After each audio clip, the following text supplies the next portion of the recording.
Ketika kami berada di rumah Tuhan yang kudus pada malam pertama kebaktian kebangunan rohani kami sudah siap mendengarkan Tuhan berfirman bagi kami. Bersabdalah kepada Tuhan melalui firman-Mu. Berkati firman yang akan disampaikan agar penuh dengan kuasa dan berkat untuk dapat kami nikmati pada malam yang indah ini. Terima kasih Tuhan. Dalam nama Yesus Tuhan dan Juru Selamat kami berdoa. Amin. Beberapa malam di tempat ini dengan tema pengharapan untuk kota Jakarta. Allah peduli. Baik, pada sepanjang 5 malam berturut-turut kita akan mempelajari firman Tuhan. Saya yakin masing-masing kita membawa firman Tuhan untuk mendapatkan jawaban-jawaban dalam pertanyaan yang sering kita tanyakan di dalam hati kita. Bagaimana kita menjadi orang-orang yang berpengharapan dan hidup berbahagia di dalam kehidupan kita, siap untuk menyongsong kedatangan Tuhan yang tidak lama lagi akan datang di dunia ini. Saudara sekalian, pada malam hari ini judul yang kita akan bahas ialah mengenai firman pengharapan yang ajaib. Kemudian kepada anak yang berikut, orang tua ini memberikan warisan berbentuk sebidang tanah.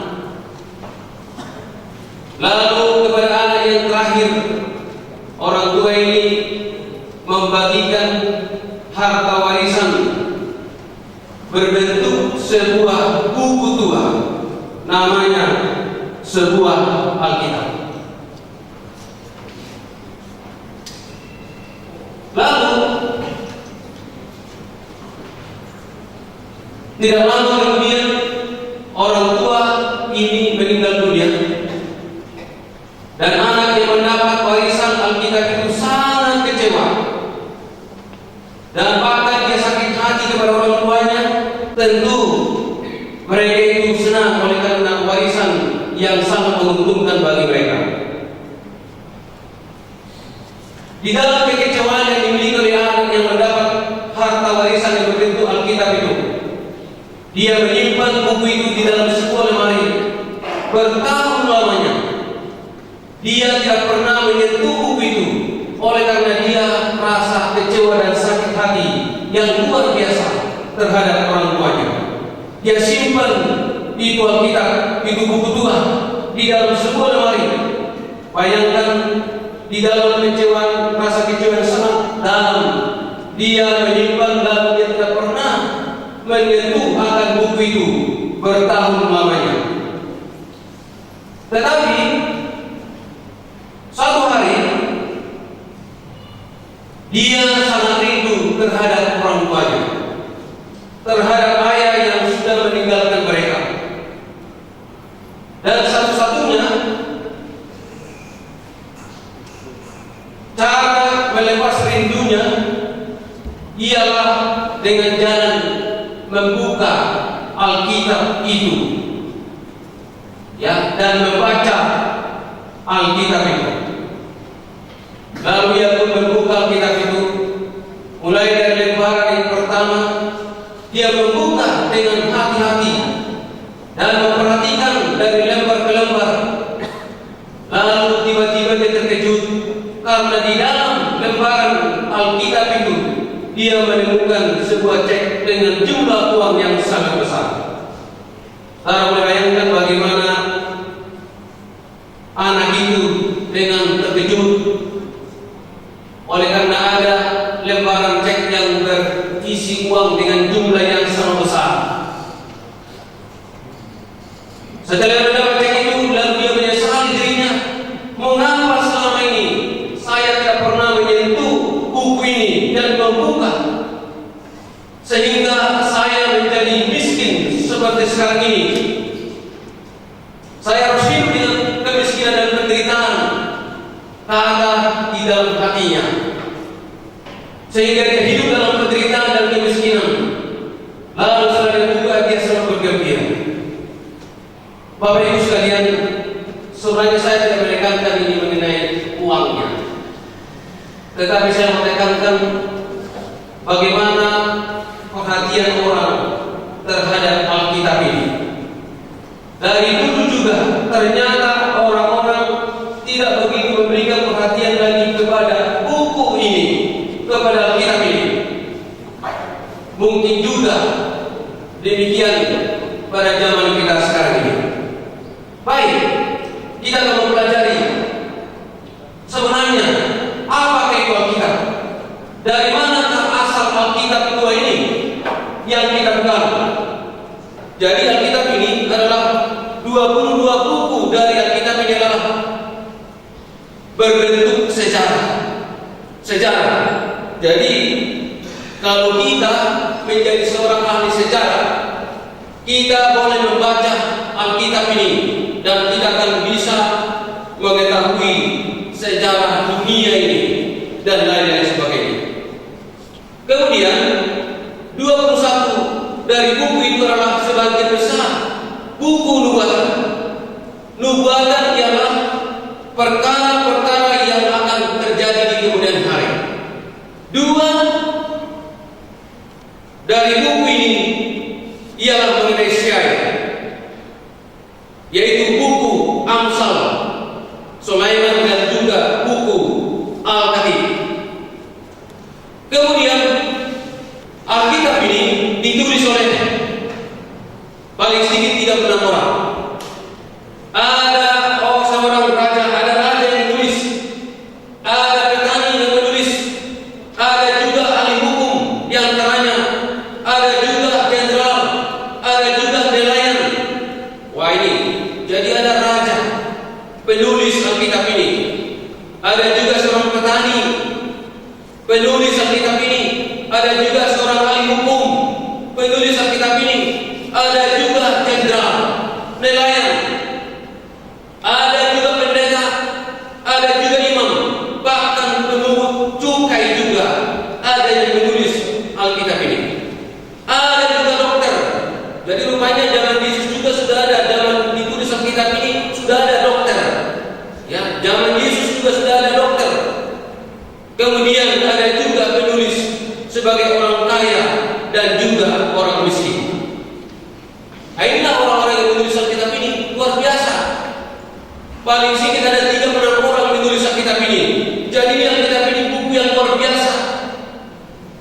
Jarang mungkin dan tak ada yang kita jumpai di dunia ini sebuah buku ditulis oleh 36 orang.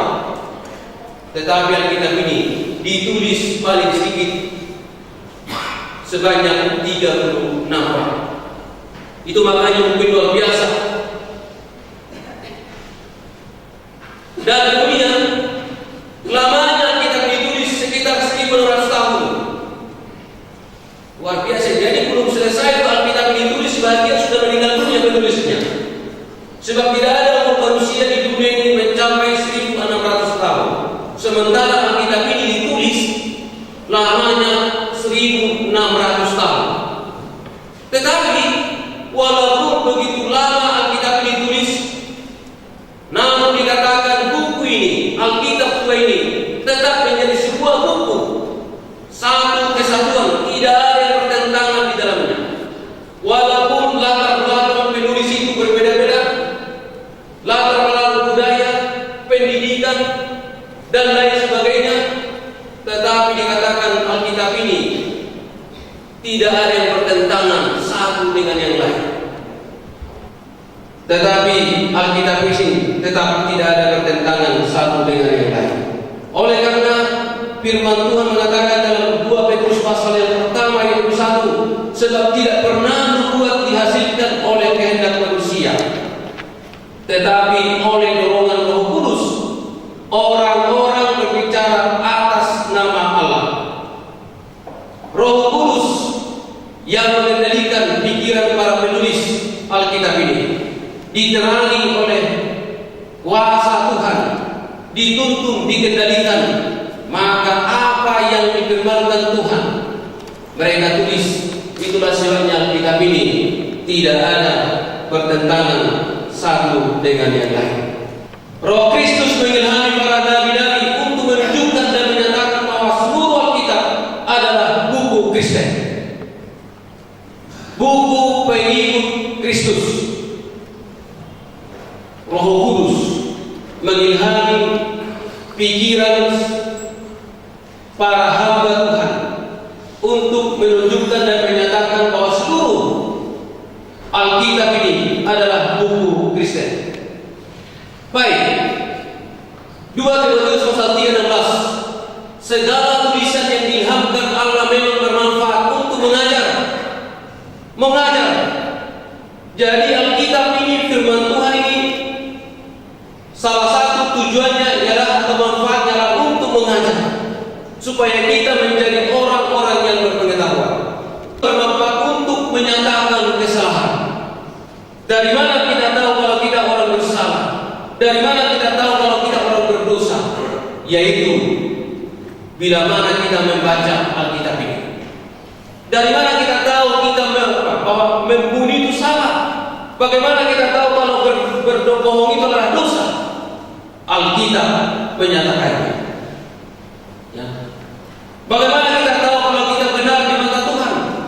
Atau sebaliknya, bagaimana kita tahu kalau kita orang yang tidak benar di mata Tuhan? Alkitab mengatakannya. Alkitab ini bermanfaat untuk menyatakan kesalahan. Kemudian yang berikut, Alkitab ini bermanfaat juga untuk memperbaiki kelakuan kita, memperbaiki kelakuan, mengubah kehidupan seseorang, mengubah pikiran orang yang jahat menjadi pikiran yang baik. Ini dia Alkitab ini. Ya. Jadi kalau kita menjadi orang baik, kita harus membaca kitab ini. Kalau kita mau pikiran kita yang keras dan jahat ini diubah menjadi pikiran yang baik, kita harus baca kitab ini, memperbaiki kelakuan dan juga untuk mendidik orang ke dalam kebenaran. Jadi kitab ini untuk menuntun kita, membawa kita kepada kebenaran. Jadi kita tidak tahu mana yang salah, mana yang benar. Tetapi buku ini, firman Tuhan yang akan menuntun kita datang kepada kebenaran. Pikiran kita sudah dirusak oleh perkara-perkara dunia ini. Mata kita ini tidak bisa lagi membedakan mana yang benar, mana yang baik. Tetapi Alkitab sebagai firman Tuhan yang sering dikatakan ini menjadi buku yang sudah tua, berkuasa untuk mendidik kita ini untuk menjadi orang-orang benar dan masuk ke dalam kebenaran yang sesungguhnya. Baik, kemudian firman Tuhan mengatakan dalam buku Amos pasal 3:7, sungguh Tuhan Allah tidak berbuat sesuatu tanpa menyatakan keputusannya kepada hamba-hambanya, yaitu para nabi. Jadi Allah menyampaikan pesannya kepada manusia. Dia akan berbicara kepada hamba-hambanya. Seorang nabi, dia mendapat pesan dari Tuhan. Seorang rasul juga dia mendapat pesan dari Tuhan. Seorang murid juga dia mendapat pesan dari Tuhan. Kemudian dia sampaikan kepada umat manusia. Allah tidak selamanya langsung berbicara kepada manusia,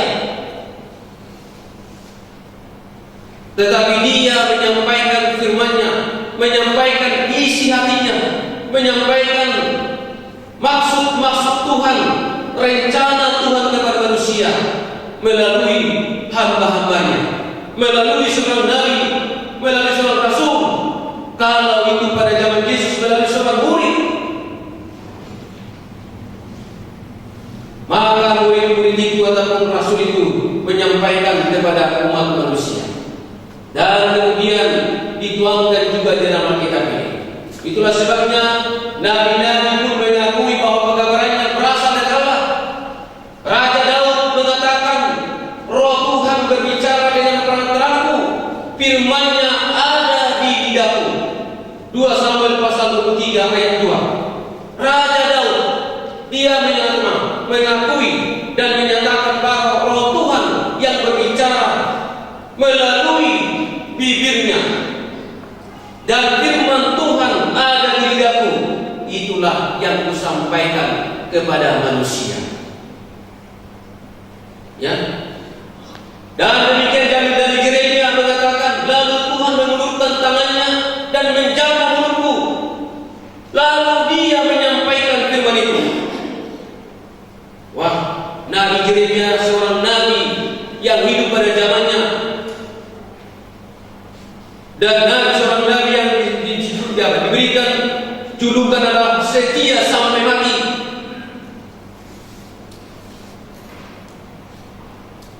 Kejahatan manusia pada zaman Nabi Yeremia ini sudah luar biasa. Sudah tidak tahu lagi membedakan mana dosa, mana kebenaran. Anak-anaknya pun sudah dikorbankan kepada ilah-ilah yang mereka percayai sebagai ganti Allah. Lalu datanglah Yeremia, menegur mereka dan menyampaikan kebenaran. Dituduh dia merusak tradisi, lalu dia ditangkap dan kemudian dia dieksekusi, digergaji dia tidak tubuh sampai dia mati.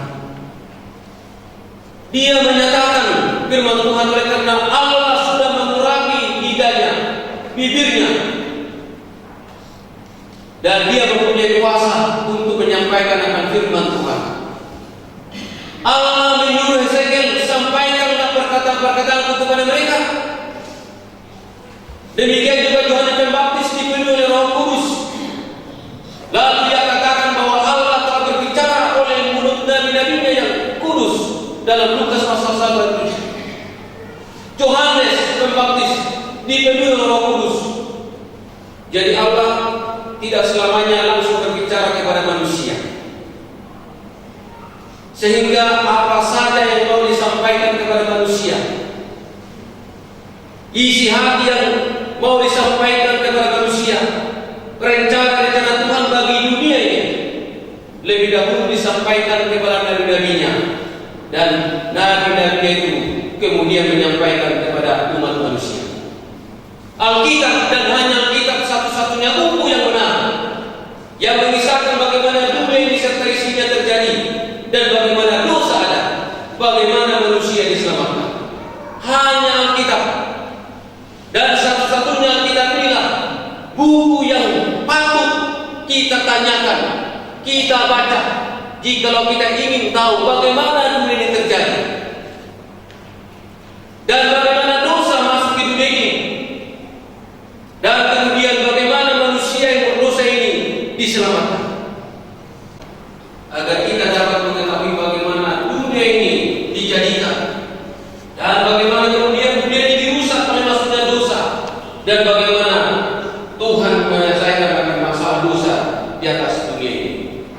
Jadi kalau kita ingin mengetahui bagaimana perjalanan sejarah dunia ini dari awalnya hingga berakhirnya nanti, mari kita bertanya kepada Alkitab, dan jangan bertanya kepada orang-orang yang pintar dunia ini. Mereka akan memberikan jawaban yang salah. Tetapi kalau kita bertanya kepada Alkitab untuk mengetahui dan mendapat jawaban, kita tanya Alkitab. Jangan pergi kepada orang-orang pintar, pergi ke gang-gang ataupun ke pinggir jalan sana. Tetapi untuk bapak saya cepat-cepat menjadi anggota gereja masih pada ke-7. Pikirannya tidak ada lagi ke sana. Tetapi rupanya masih mungkin ada terlintas di pikirannya. Jadi ibu saya sakit, sampai sekarang masih sakit ibu saya, sudah tinggal di kursi roda. Ayah saya sudah meninggal dunia tanggal 4 bulan 4 tahun 2014. Lalu saya bilang, Pak, saya mau tanya, yang menyembuhkan siapa? Orang pintar, dukun atau dokter? Nah itulah katanya. Jadi memang dia tidak mau terima. Sampai dia bilang, kalian bakar, kalian punya apa? Diploma itu semuanya. Kalau kalian tidak percaya kepada orang pintar, itu orang pintar diberkati Tuhan. Dari Tuhan pintarnya itu katanya. Dia tidak bisa dilawan dia. Semua pintar datang dari Tuhan. Jadi jangan kalian karena pendidikan kalian makin tinggi, makin kalian tidak apa? Tidak menerima orang-orang diberkati Tuhan. Katanya. Karena pernah orang tuanya begini ceritanya, dia bendahara gereja lama. Bendahara gereja. Jadi uang kan disimpan lama di rumah, di lemari itu atau bawa-bawa apa itu, dibawa kayak gini untuk dipakai itu. Jadi hari pekan dia pergi ke pasar, tinggal rumah kosong. Datang pencuri, dia ambil semua uang ini. Pulang dia sudah nggak isi lagi uang. Cepat-cepat dia hidupkan motornya, dia pergi ke orang pintar. Tidak jauh dari rumah kami.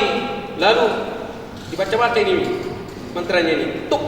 Orang kesana, oh, tidak jauh dari rumahmu itu pencuri itu katanya. Dia masih orang muda.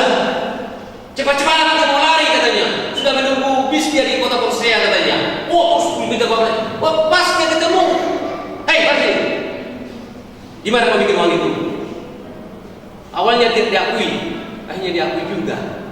Ya, Pak Tua, saya ngambil katanya. Ini uangnya katanya. Lihatlah katanya. Kan kedapatan juga. Pas apa dikatakan oleh orang pintar itu katanya. Nah, itulah akhirnya kita bingung juga. Dia memberikan keterangan. Bapak saya walaupun tidak pendidikannya memang logikanya tinggi juga dan otaknya jalan juga. Ya, proses sekalian ya memang ingat kita harus akui bahwa setan itu luar biasa. Setan itu luar biasa. Jangan coba-coba melawan setan. Baik dari segi berbicara dan apa saja pun, dia berhasil di dunia ini. Di surga pun dia berhasil. Hanya sang hadiah. Akhirnya dia kalah. Sebab ada sepertiga malaikat terikut dengan dia. Turun kemana? Diusir ke dunia ini. Ya. Apa sih beda Tuhan dengan setan? Hanya paling dua. Kehebatan Tuhan yang tidak dimiliki apa? Setan. Satu. Kalau setan bisa membunuh, tidak bisa apa? Menghidupkan. Tuhan bisa menghidupkan. Kalau setan punya ramalan sering meleset, kalau Tuhan ramalannya tidak pernah apa? Meleset. Kalau mau bikin pintar, pergi ke setan. Sudah, gampang. Mau jadi orang kaya, pergi ke setan. Diberikan apa? Kekayaan. Apa yang mau kita? Tapi jangan coba-coba. Setan tidak akan pernah mampu memberikan kehidupan bagi kita. Ya, tidak akan pernah. Dia tidak akan pernah mampu. Ya, kalau meramal bisa sering dia berhasil, tapi sering juga Pak meleset. Itu makanya waktu datang bapak saya itu, dia baca mantarnya ini, mantaran. Top betul. Air liurnya itu lebih besar ke sana. Oh, tidak jauh dari rumahmu itu orang yang mengambil uang itu. Cepat sekarang. Dia semua lari itu jauh-jauh. Pas. Ya ini ramalannya pas tadi. Tapi kalau kita jelaskan sama orang tua, ya sudahlah katanya. Bakar semua di rumah itu. Dadah dia itu. Kalau mau bikin kalian jadi orang bodoh, lebih bagus ke sekolah, lebih bagus seperti saya katanya. Saya percaya bahwa orang pintar itu adalah berkat dari siapa? Dari Tuhan. Ya, saya katakan tadi, ramalan setan sering apa? Meleset. Walaupun pernah juga Pak, benar. Ya, tapi Tuhan beramal tidak pernah apa? Tidak pernah meleset. Selalu benar. Itulah bedanya Tuhan dari siapa? Dari setan.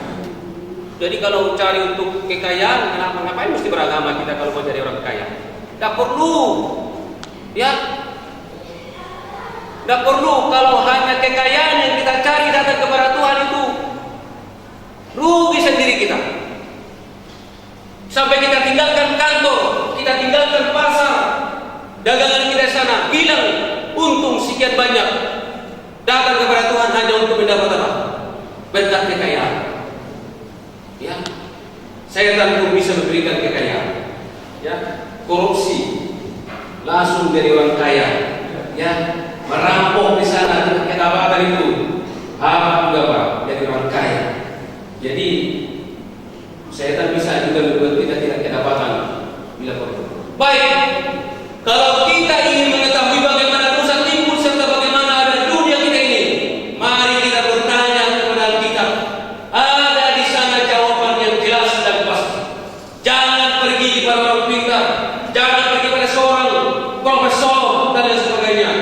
Tanyakan saja kita, buka lembarannya dan baca baik-baik.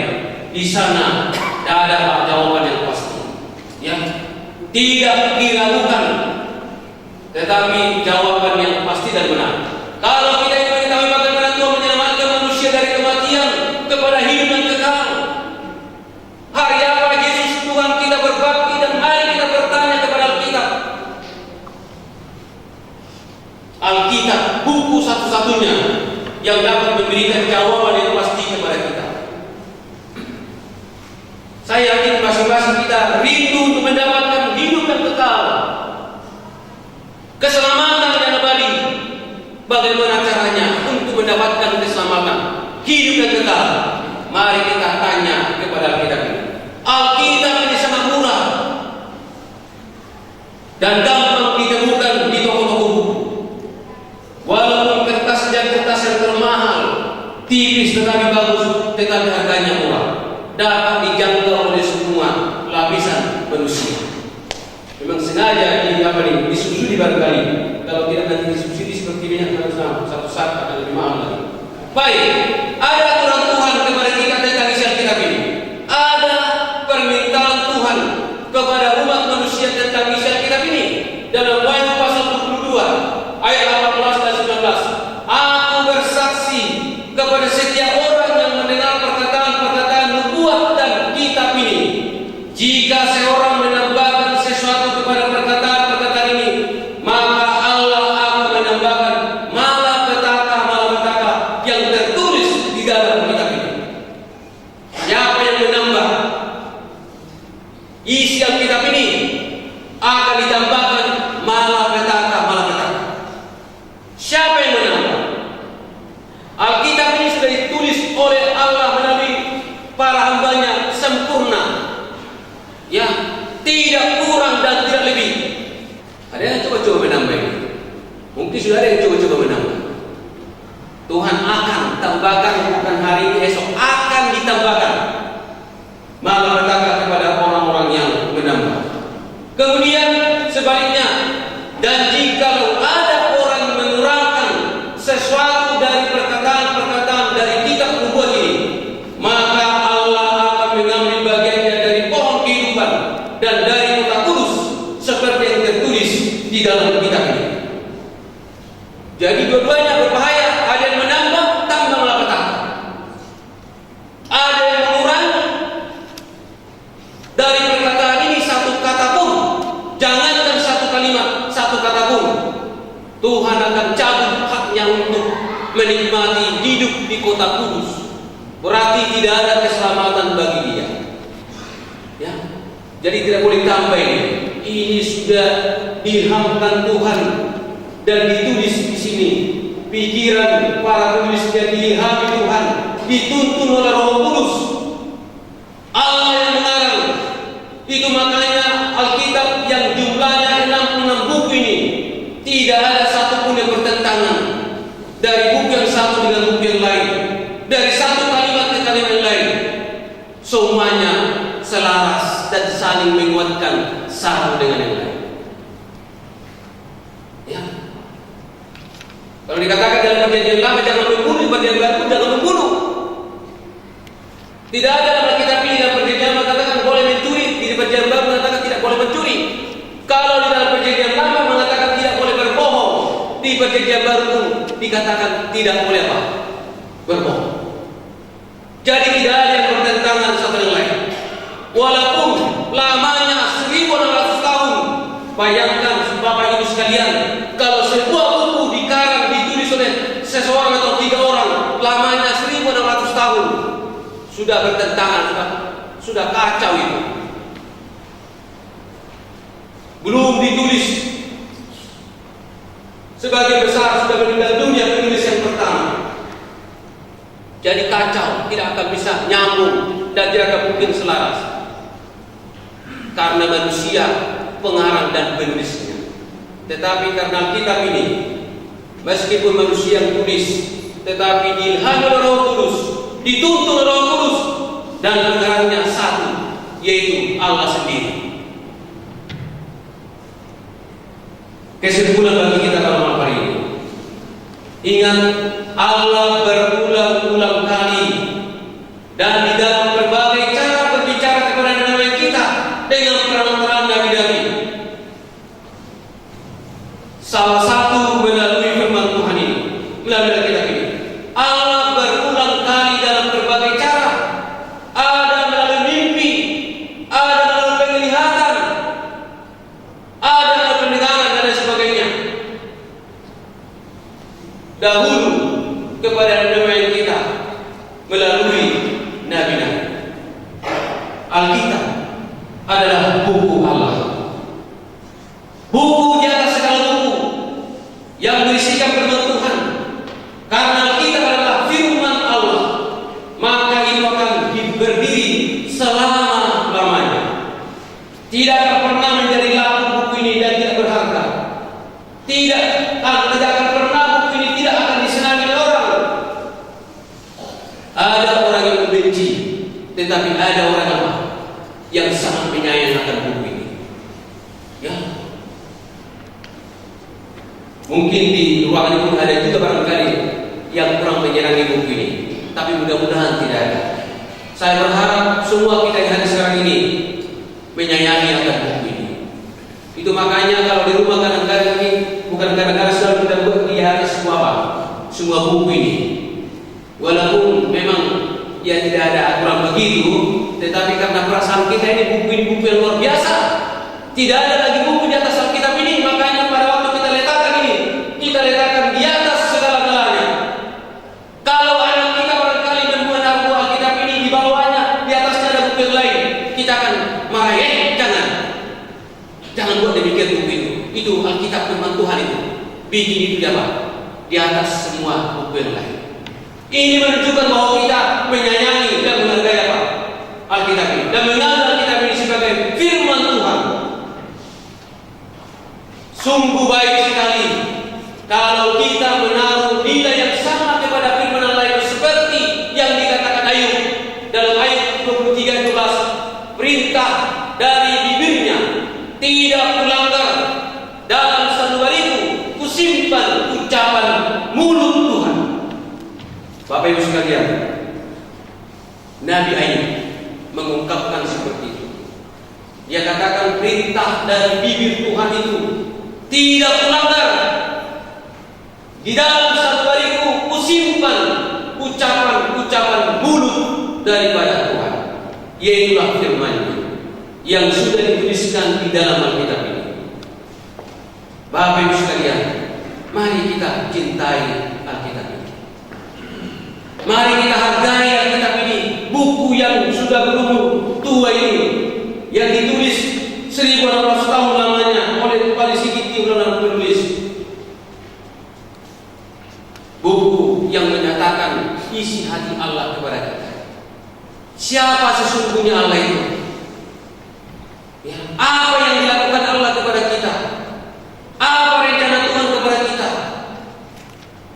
Ada di dalam Alkitab ini.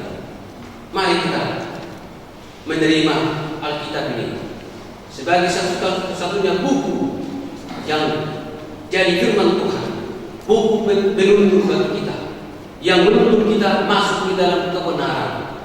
Kita berada di dunia yang kita sering bingung, mana kebenaran itu, mana jalan yang harus kita tempuh. Ada dua jalan, ya, lebar dan sempit. Mana yang harus kita tempuh? Ya, yang lebarkah? Yang sempitkah? Lebar bukan artinya memang secara kemampuan menampung banyak orang, yang sempit juga bisa menampung sebanyak-banyaknya. Tetapi sempit dalam arti banyak aturan-aturan di sana. Sementara jalan yang lebar ini tidak ada aturan, bebas, tetapi di ujung jalan itu adalah maut. Sementara di ujung jalan yang sempit adalah hidup. yang kekal. Tetapi bagaimana kita tahu manakah jalan yang sempit dan lebar? Adalah Alkitab. Kalau demikian, siapakah di antara kita yang pada malam ini, yang mungkin selama ini belum menganggap Alkitab ini sebagai buku yang terbaik, sebagai buku yang berisi firman Tuhan yang kekal, yang bermanfaat untuk menyatakan dosa kita, memperbaiki kelakuan kita, dan untuk menuntun kita kepada kebenaran. Malam ini, mari kita buat satu keputusan. Bagi saudara-saudara yang sudah lama mengenal Alkitab dan menerima sebagai firman Tuhan, boleh malam ini juga diperbaharui. Kalau saudara-saudara, Bapak Ibu sekalian, mau sepakat dengan saya untuk menerima buku ini sebagai firman Tuhan yang kudus yang patut kita baca dan pelajari dan kita renungkan, kita terima semuanya. Bolehkah Bapak dan Ibu berdiri bersama-sama? Baik, kita berdoa. Baik, terima kasih Tuhan melihat dari surga kita semuanya pada malam hari ini. Tuhan bersama dengan para malaikat di surga penuh dengan sukacita oleh karena malam ini kita semuanya telah menyatakan dan membuka mata rohani kita untuk dapat melihat manakah yang benar dan mana yang salah. Mari kita berdoa bersama-sama. Tuhan Bapa kami dalam surga, Allah yang baik, terima kasih pada malam yang pertama ini Engkau memperkenalkan kembali kepada kami firman-Mu yang kudus di dalam buku yang tua ini, buku yang berisi akan kebenaran Tuhan, buku yang menyatakan isi hati Tuhan kepada kami, buku yang menyatakan akan rencana-rencana Tuhan bagi kami. Terpuji nama Tuhan, oleh karena kami mendapat kesempatan untuk memiliki buku ini, mendapat kesempatan untuk menyelidik, membuka lembaran-lembarannya, sehingga kami dapat mengenal dan lebih mengenal lagi siapa Engkau sesungguhnya, apa sesungguhnya rencana-Mu dan isi hati-Mu bagi kami. Berkati masing-masing kami Tuhan yang sudah lama membuat buku ini sebagai buku yang kudus yang bersumber dari surga. Demikian juga Tuhan bagi sahabat-sahabat kami yang baru pada malam ini untuk mengambil satu keputusan menerima buku yang kudus ini untuk kami cintai, kami sendiri, kami buka dan kami baca serta kami turut segala isinya yang terdapat di dalam buku ini. Kiranya Roh Kudus-Mu yang menolong masing-masing kami, supaya apa yang kami nyatakan malam ini menjadi milik kami sepanjang umur hidup kami di atas dunia ini. Sementara Tuhan kami akan pulang ke rumah kami masing-masing. Berkati dan lindungi kami, tibakan dengan selamat, agar malam ini kami dapat istirahat dengan baik, besok pagi kami dapat bangun dengan tubuh yang segar. Kami dapat kembali lagi malam besok dengan penuh sukacita ke tempat ini untuk mendengarkan Tuhan berfirman bagi kami. Terima kasih Tuhan, Engkau sudah dengarkan jawab doa kami. Dalam nama Yesus Tuhan dan Juru Selamat kami, ya Tuhan. Amin.